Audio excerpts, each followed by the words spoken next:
संस्कृत के इस क्लास में आपका स्वागत अभिनंदन है। आज हम लोग कक्षा नवम में पढ़ी जाने वाली संस्कृत की सेकंड पाठ्य पुस्तक पीयूषम द्रुत पाठाय के पाठ 10 अध्याय 10 जिसका शीर्षक है प्रयाण गीतम, उसका अध्ययन करेंगे। आज हम लोग अध्ययन करेंगे प्रयाण गीतम का। यह गीत देशभक्ति से ओतप्रोत है, राष्ट्र के वीर सैनिकों को जागृत करने का काम करता है।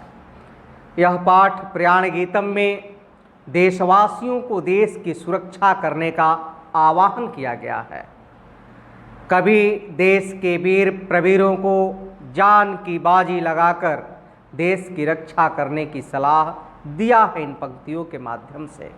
कवि का मानना है कि देश की सुरक्षा पर ही सारे देशवासियों की सुरक्षा निर्भर करती है, इसलिए हम सभी को एकजुट होकर हर मुसीबत का सामना करना चाहिए। आइए अब हम इस पाठ का अध्ययन करते हैं। यदि आप इस चैनल पर नए हों अवश्य सब्सक्राइब करके घंटे का बटन दबा दें। हम कक्षा 9 जो पीयूषम प्रथम भाग है उस पुस्तक के समस्त पाठों का हिंदी अर्थ और अभ्यास कार्य बता दिया हूँ। कक्षा 10 संस्कृत व्याकरण का जो आपके सिलेबस के अनुसार है उसका भी मैंने अध्ययन करा दिया है। अब इस सेकेंड पुस्तक में भी 9 पाठ तक पढ़ा दिए, यह 10वां पाठ है। आइए हम लोग इसका अध्ययन करते हैं। तो इस प्रयाण गीतम के माध्यम से कवि वीर सैनिकों को, अपने देशवासियों के वीरों को, देश के वीरों को क्या संदेश दे रहा है। कह रहा है कि प्रचल्यताम प्रचल्यताम स्वमातृभुः सुरक्ष्यताम स्वराष्ट्रवीर सैनिकाः स्वराष्ट्रभुः सुरक्ष्यताम। क्या कह दिया? प्रचल्यताम प्रचल्यताम। पढ़े हम लोग, बढ़े चलो वीर तुम बढ़े चलो, सामने पहाड़ हो सिंह की दहाड़ हो, वीर तुम बढ़े चलो। वैसे ही यहाँ भी कहता है प्रचल्यताम प्रचल्यताम। प्रचल्यताम मीन्स बढ़े चलो।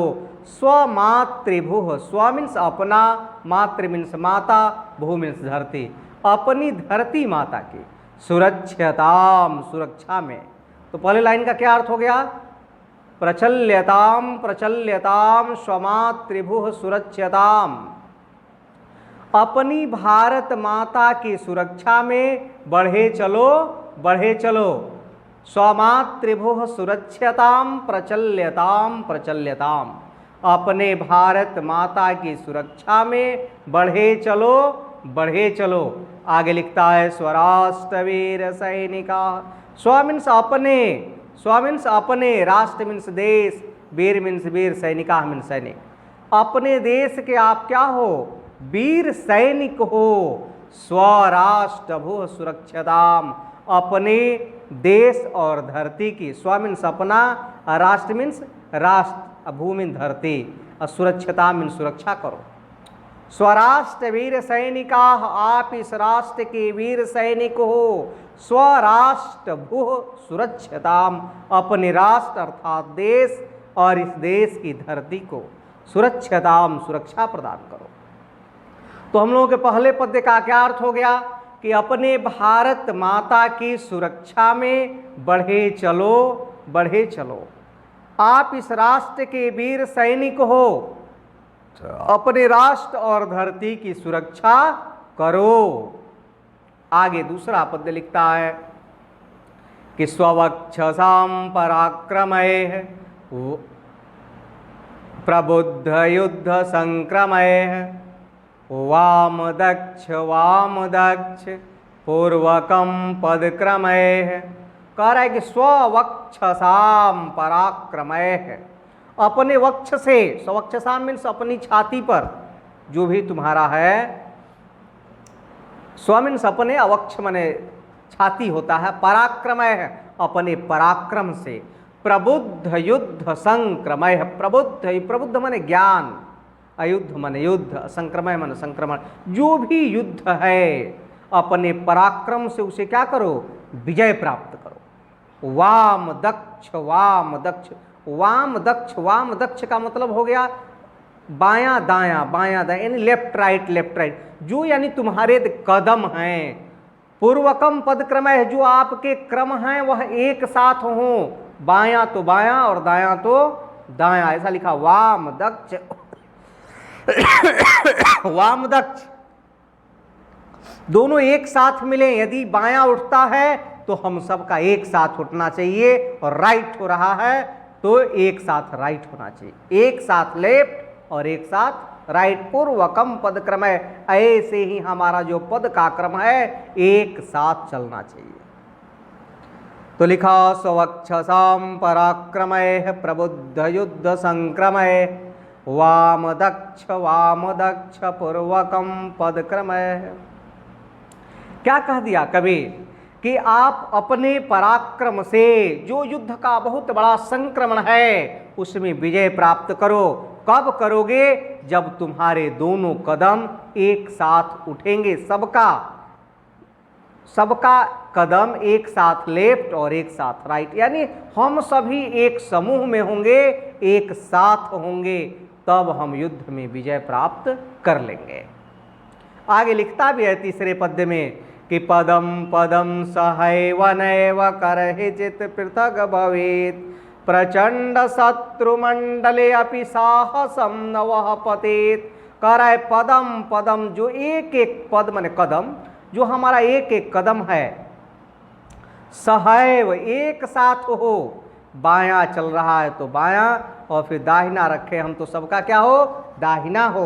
नैव करहिचित् पृथक भवेत्, कहीं पर भी दूसरे से अलग न हो, करहिचित् पृथक भवेत्, कहीं पर भी अलग न होवे। पदम पदम सहैव नैव, सबका जो हम सभी का जो पद है, पैर है, वह एक साथ हो। करहिचित् नैव करहिचित् पृथक भवेत्, कहीं पर भी से अलग नहीं होना चाहिए। जब नहीं होगा तो लिखता है कि प्रचंड शत्रु मंडले अपि, प्रचंड शत्रुओं का जो मंडल है वह भी, प्रचंड शत्रुओं का समूह भी साहसम न वह पतेत्, वह साहस नहीं कर पाएगा हम पर आक्रमण करने के लिए। तो इस तीसरे पद्य का अर्थ हो गया कि हमारे जो कदम हैं वह कहीं भी अलग नहीं होना चाहिए। प्रचंड शत्रुओं का समूह भी हम पर आक्रमण करने का साहस नहीं कर सकता है। आगे चौथा पद्य लिखता है कि विसंकटम सुसंकटम च नैव मानसं दमेत् शुवारि राशि वीरतापि वह पुरः स्वयं नमेत्।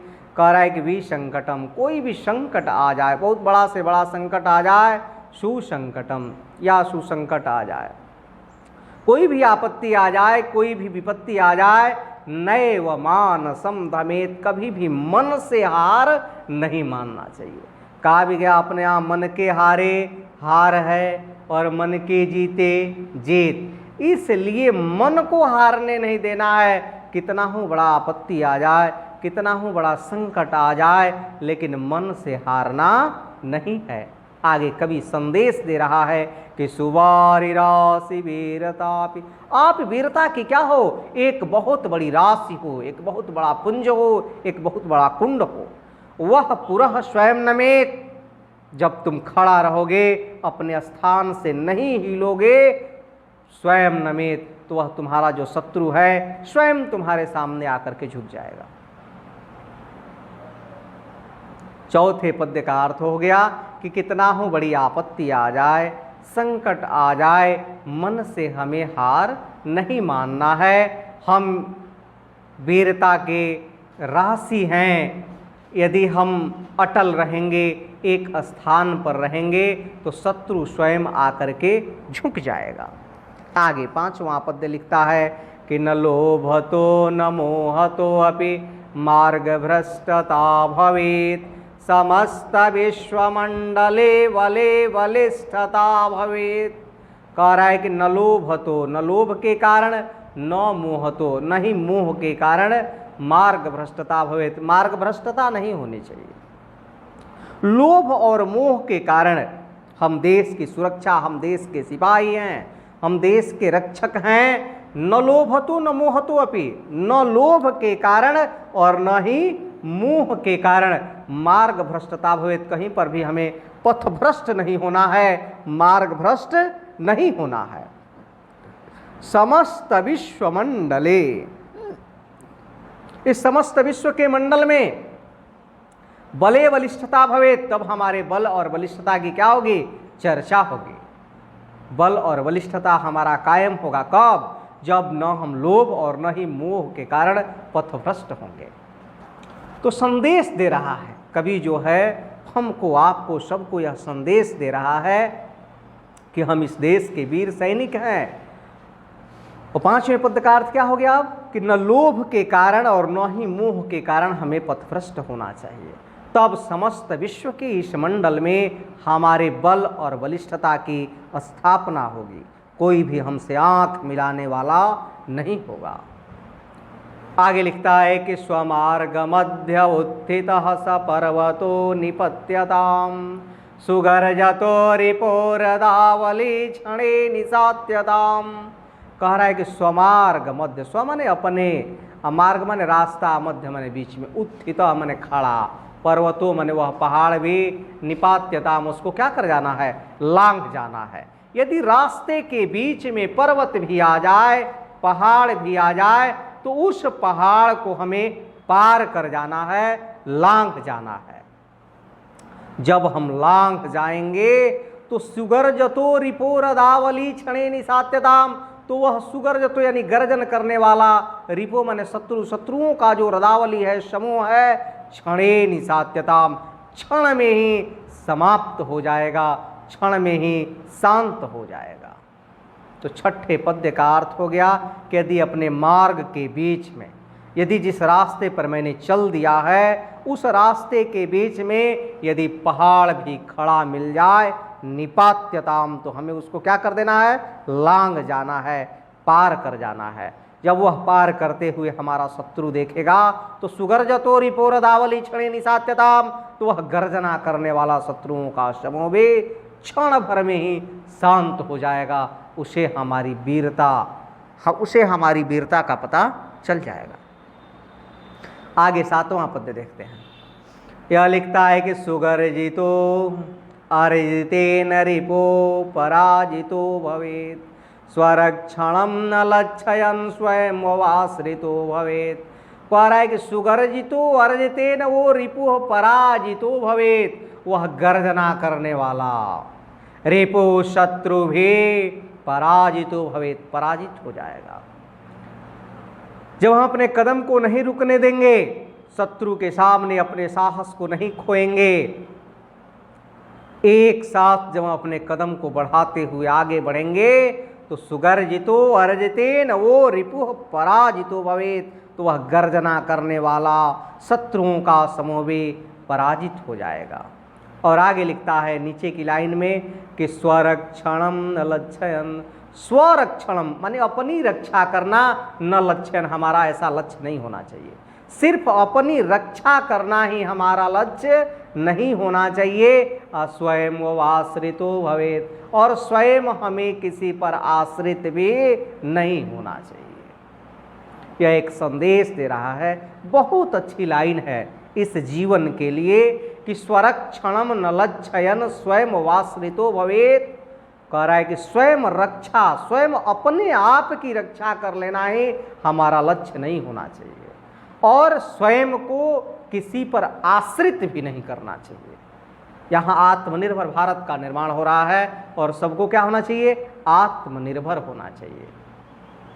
तो सातवें पद्य का अर्थ हो गया कि गर्जना करने वाला शत्रुओं का वह प्रचंड समूह भी पराजित हो जाएगा। अपना रक्षा करना ही सिर्फ हमारा लक्ष्य नहीं होना चाहिए और हमें किसी पर आश्रित नहीं होना चाहिए। आगे आठवां पद्य को देखते हैं। आठवां लिखता है कि स्थले जले नभः तले, देखिए तीनों लिख दिया, स्थले माने जमीन, जले माने जल, नभ मीन्स आकाश, तले यानी नीचे, इस धरती के नीचे भी, रिपुः न को अपि मुच्यताम, कोई भी शत्रु है उसको छोड़ना नहीं है। स्थले जले नभः तले, चारों जगह लिख दिया ना, स्थले माने स्थल पर, जले माने जल में, नभः माने आकाश में, तले माने पाताल में। रिपु हो न को अपि मुच्यताम, कोई भी शत्रु है उसे छोड़ना नहीं है। अरे लिखता है कि अरे भुसुंडी मंडिता पुरवंत को अपि बच्चताम, जिस प्रकार से बंदूक की गोली या स्वयं यमराज किसी को ग्रहण किए बिना छोड़ता नहीं है, वैसे ही इस स्थल पर, जल में, आकाश में, पाताल में कहीं भी हमारा शत्रु छुपा है तो उसे हमें छोड़ना नहीं चाहिए। तो ये 8वें पद्य का अर्थ हो गया कि स्थल में, यहाँ से लिख रहा है कि स्थल में, जल में, स्थल पर, जल में, आकाश में, पाताल में यदि कहीं भी हमारा शत्रु है तो हमें उसे छोड़ना नहीं चाहिए। अरे जो भुसुंड मंडिता, जो बंदूक की गोली है, या पुरंतको अपि बच्चताम, जिस प्रकार से यमराज किसी को छोड़ता नहीं है, हमें भी अपने शत्रुओं को छोड़ना नहीं चाहिए। आगे 9वां और अंतिम पद्य है।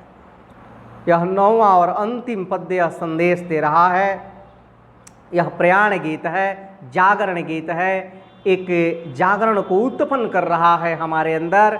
और अंत में इस पद्य के माध्यम से कवि लिखता है कि प्रदाय तप्तलोहितानि मातृभुः सुरक्ष्यताम्, स्वमातृदुग्ध गौरवं समुज्ज्वलं विधीयताम्। कह रहा है कि प्रदाय तप्तलोहितानि, प्रदाय तप्तलोहितानि, जिस प्रकार से तप्त बने, प्रदाय मीन्स दे करके, और तप्त मीन्स होता है तपना, अलोहितानि मीन्स लोहा। जिस प्रकार से लोहा क्या होता है, तप जाता है, किसी अपने आकार को लेने के लिए तप जाता है, वैसे ही हमें अपने जान की बाजी लगा देनी है। क्यों, किस लिए? लिखा मातृभुः सुरक्षताम, अपने भारत माता की सुरक्षा में हमें अपने प्राणों की बाजी लगा देनी है। जैसा कि यहाँ ये उदाहरण प्रस्तुत कर दिया, प्रदाय तप्तलोहितानि, जिस प्रकार से लोहा तप करके एक जिस आकार को प्रदान किया जाता है, प्रदान करना चाहता आदमी वह प्रदान हो जाता है, वैसे ही अपने जान की बाजी लगा करके मातृभुः सुरक्षताम, हमें अपने भारत माता की सुरक्षा करनी चाहिए। तब स्वमातृदुग्ध गौरवम समुज्ज्वलम विधीयताम, कह रहा है कि तब अपने माता के दूध का गौरव उज्जवल होगा, तब हम अपनी माँ के दूध के गौरव को जो है चुका पाएंगे। ऐसे माँ का कर्ज तो कोई चुका ही नहीं सकता, लेकिन तब वह जो है उज्जवल होगा। यह लिख दिया स्वमातृ दुग्ध गौरवम समुज्ज्वलम विधीयताम, तब यह विधीयताम माना जाएगा कि आपने अपनी माता के दूध के गौरव को उज्जवल किया है।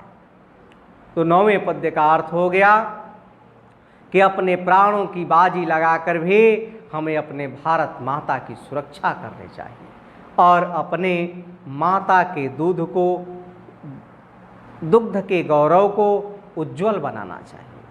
तो इस प्रकार से हमने इस प्रयाण गीतम पाठ का भी अध्ययन किया। यह बहुत ही जागरण गीत है जो हमारे बच्चों के जीवन के लिए अत्यंत उपयोगी है। फिर हम मिलते हैं आपसे पाठ 11 के साथ। आपसे एक निवेदन है कि संस्कृत को आगे बढ़ाने में हमारा सहयोग करें और 9th क्लास के सभी छात्रों तक, जो भी बिहार के हमारे छात्र हैं, उन छात्रों तक यह पहुँचे, वह भी समझें, पढ़ें, आगे बढ़ें, आपका भविष्य उज्जवल हो। इन्हीं शुभकामनाओं के साथ हम फिर मिलते हैं पाठ 11 में। धन्यवाद।